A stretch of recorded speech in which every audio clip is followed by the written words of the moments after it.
انا این شاگرد ما متخصص دیسک کمر هست. او دستاش هر یک نقطه جا میکند. بعد 5 دقیقه میگذره شما دیسک کمر نیست. بنابراین نویسنده نزدیک آقای بختیار بیاید درست اینجا هست. خیلی جوان شروع میرید دستای کمر نیست. سوال هست باید تی. قند پیشنهاد چیه؟ چی دارو مثلا؟ قند؟ من 40 سال از قند دارم. 40 سال. من استرس گرفتم. یک پسر داشتم دانشجو بود.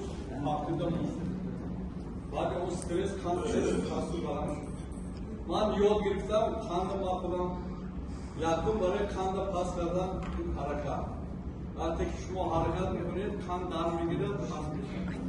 گیاها برگ بید غلط هست بید کسنی میتونید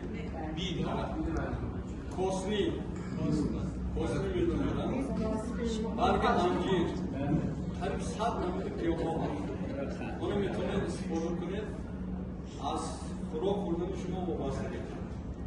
مثلا در راسته یک قانون ارتیستی خلقی است 9 سال انسولین بخور کرده وقتی که باید عموم چی خورد چی نخورد از بار انسولین برآمد دکترها میگن انسولین رو باز کردیم میپختیم دیگه اون برای خودش غذا آماده چی خورد چی نخورد.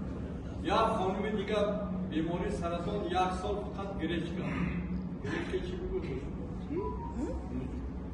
نمود خوراکی است میاندازن گریچکا 10 تا امینو کسیل داره فقط همون خوراک نمود برین یک نمود دیگر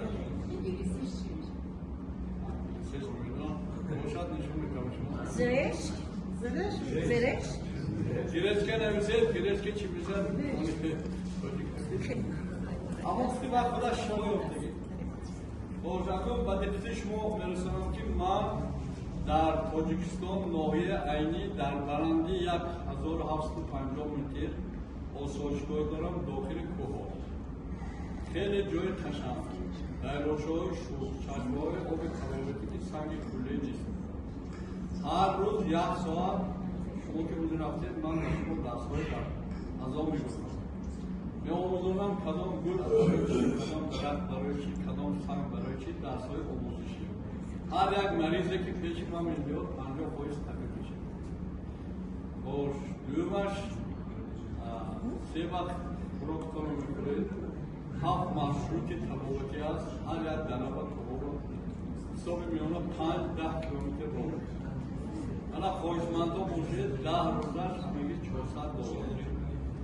$400 برای خوب خوراک لیکن برای خارجی ها باید از شما 2 برابر زیادتر گریه میده که شما هم زبان تاجیک هستید تاجیک تبار هستید نفی تاجیکی استفاده میکنید.